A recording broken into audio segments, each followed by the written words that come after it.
a lo mejor la vida me llevó por ese camino sin darme cuenta. Yo me terminé convirtiendo en abogado y defensor del personal militar y de los derechos del personal militar. La verdad es que sin querer, la vida me llevó, ¿no? Al grado de que en el 2014 realizó una marcha en favor de los derechos humanos del personal militar. Y desde ahí se me tachó como que era un hombre de izquierda que apoyaba al movimiento de quien es ahora el presidente de México y de la Cuarta Transformación, y pues siguió un buen tiempo de estar encima de mí, de investigarme, investigar a mi familia. Pero como siempre lo he dicho, yo voy a pagar las consecuencias de los actos y de las opiniones que yo emita. Aquí mi duda, mi querido Víctor, es, y siendo muy claros, creo yo que el presidente de la República toma esta decisión porque lo que él quiere es proteger a la Guardia Nacional, o por lo menos el proyecto de la Guardia Nacional que él está creando. Creo que el proyecto como tal es muy ambicioso, pero es bueno.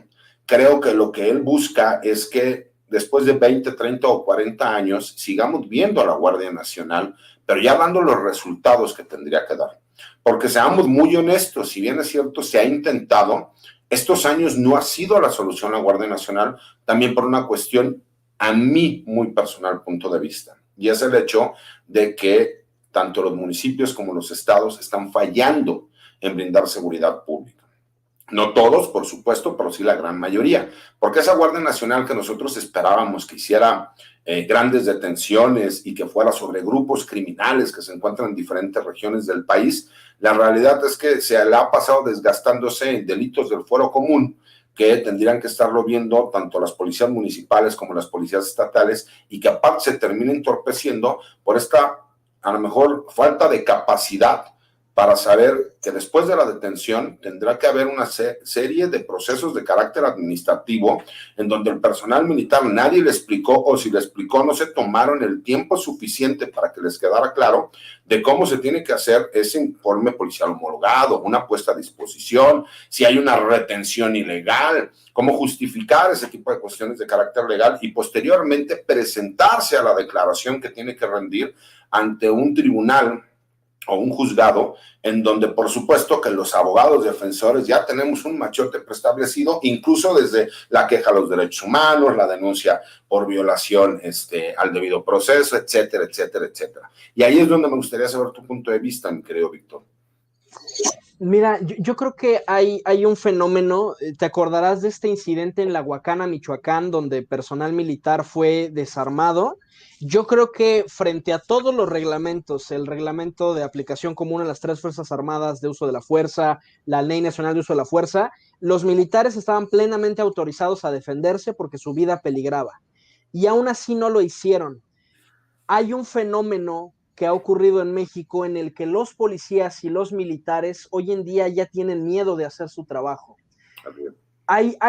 Digo, creo que considerando la historia de México, ¿no? El 68, Tlatlaya, Palmarito, hay conquistas importantes en materia de derechos humanos, pero también ha llegado un punto en que el propio personal militar ya no quiere hacer su chamba porque al final uno se expone, ¿no? Uno hace la puesta a disposición, soy el teniente fulanito de tal, este es mi INE con dirección en tal lado, y muy fácil esa información se pierde, entre comillas, en un ministerio público y acaba en amenazas a la familia del oficial, y por eso ya mucha gente prefiere no meterse, y en ese sentido creo que es muy disfuncional. Ahora, que reconocer este problema no significa que tengamos que tomar la vía de Porfirio Díaz, ¿no? De mátenlos en caliente, porque un poco el discurso desde la propia institución ha sido quítenos la correa, ¿no? O sea, realmente nosotros somos eficientes, podemos hacer el trabajo, quítenos los candados para poder aplacar la situación del país. Y creo que hay varios casos que en principio nos invitarían a hacer una pausa, ¿no? Tú comentabas también en tu Twitter de este caso muy reciente de 30 marinos de Fuerzas Especiales en Tamaulipas que fueron detenidos y están acusados de haber realizado desapariciones forzadas, tortura en Tamaulipas a mediados de 2018. Y yo creo que hay que tener mucho cuidado porque se supone que el Estado se tiene que distinguir de la delincuencia en la forma en que emplea la fuerza. La fuerza se tiene que utilizar, hay gente que nos quiere lastimar y que no va a entender de otra más que haciendo uso de la fuerza pública, pero sí tenemos que tener cuidado en no caer en las mismas prácticas que la delincuencia organizada, porque si el Estado también tortura, también extorsiona, también incurre en este tipo de comportamientos, ¿cómo nos distinguimos de los malandros? Y yo creo que aquí hay un tema, César, que tú y yo conocemos, pero que mucha gente en el público no conoce, que es el tema de la formación militar. La formación militar se ha elogiado mucho como candado al que no quieran desear mucho poder, ¿no? Los militares son leales al presidente, a la constitución, pero también hay un elemento formativo que ocurre en los planteles militares, y es el hecho de que uno lo entrenan para ser cabrón. Y al final, pues 3 o 4 años de ese adiestramiento, ¿no? Y de esas prácticas que ocurren, que a veces terminan en accidentes, en cadetes lesionados de por vida, pues claro que tienen un efecto cuando el personal sale a operar, ¿no? O sea, 3 o 4 años encerrado en el colegio y que de pronto te dejen libre, pues claro que hay un enojo, claro que hay cierto rencor que a veces puede ser que lo saquen, ¿no? Con los detenidos o con la ciudadanía que tienen contacto. Y yo creo que también ese es un tema que hay que considerar, César, el tema de la formación, porque al final uno como profesionista de la seguridad, más que el entrenamiento académico, lo primero que uno aprende es un entrenamiento en inteligencia emocional, porque tú de entrada, cuando hay una situación de peligro, cuando hay un enfrentamiento, si estás escoltando a un cliente, tu reacción no puede ser la del ciudadano de a pie, no puedes correr, ocultarte, tú eres quien tiene que mitigar la amenaza, tú eres quien tiene que correr hacia el peligro, y además, muy en particular, la formación policial está diseñada para que uses la dosis mínima indispensable de la fuerza. Es muy normal en un enfrentamiento que la adrenalina, que el temor, que la furia, a veces uno se apoderen de él, pero mucho de la formación que uno tiene que tener al dedicarse a la seguridad es eso, ¿no? Voy a utilizar la dosis mínima indispensable de fuerza, y se supone que para eso están los oficiales, para que el personal no se deje llevar por estas emociones legítimas, y que también hay que entender, los soldados, los policías no son robots, y cuando hay un enfrentamiento estás pensando más con tus emociones que con tu cerebro, y creo que tener ese tema en cuenta, ¿no? La formación y el tipo de pedagogía que le estamos dando a nuestros oficiales, a nuestro personal que causa alta, para que sean agentes del orden, no solamente distribuidores de violencia. Así es, fíjate, a mí me queda muy claro y siempre lo he dicho, que es lamentable que la gente no sea empática con los elementos de las Fuerzas Armadas, que ellos arriesgan, siendo hombres valientes, arriesgan su vida y su libertad para tratar de protegernos a nosotros.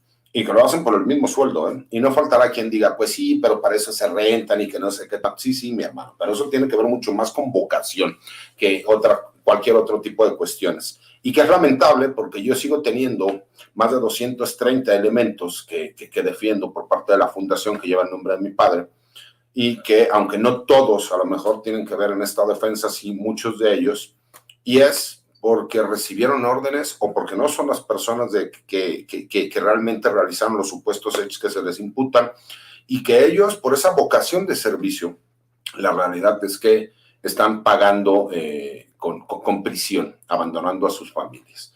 Entonces, mi querido Víctor, se nos fue muy rápido. Por supuesto que vamos a tener que tener una segunda parte, porque no, la verdad es que me apasiona el tema. Eres un muchacho muy inteligente, eres la nueva generación de especialistas que van a venir, y eso yo se lo he explicado a la gente, es a quienes tenemos que darles voz.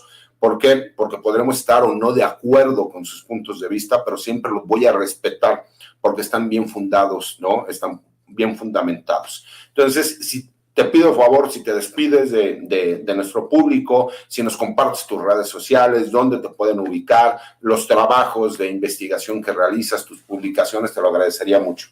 Claro que sí, yo quisiera cerrar nada más con una reflexión muy breve.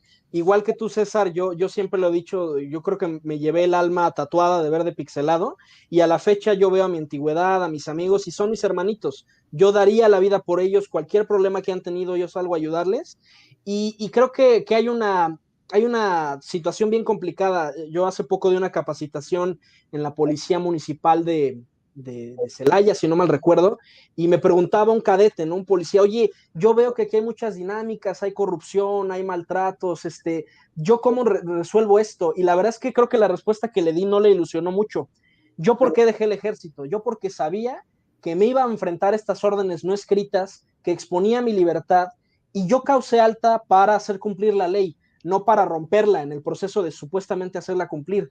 Yo por eso dejé el ejército, porque yo sabía que mi conciencia estaba en peligro, que yo podía ser uno de los militares que te hubiera tenido que buscar, César, por haber cumplido una orden que nunca se dio por escrito, pero no puede seguir así. O sea, hay que transformar a las instituciones desde dentro, porque al final hay militares, hay marinos que están pagando estas órdenes no escritas con su vida, con sus familias, con proyectos de vida arruinados, y yo creo que es muy importante el trabajo que tú haces y hay que seguir dialogando y hay que seguir socializando estos temas. Mi Twitter, para quien me quiera seguir, es @arbitrus1805, soy coordinador del diplomado en Seguridad Nacional en la Ibero Puebla. Ahorita ya arrancamos, pero si en la próxima edición se quieren incorporar y quieren introducirse al medio de los estudios de seguridad, los invito a que revisen la página de diplomados de la Ibero Puebla. Y nada más, pues mi Twitter es la red en la que más estoy. Los mejores memes de este lado del Río Bravo se comparten ahí, @arbitrus1805, y muchas gracias por la invitación, César.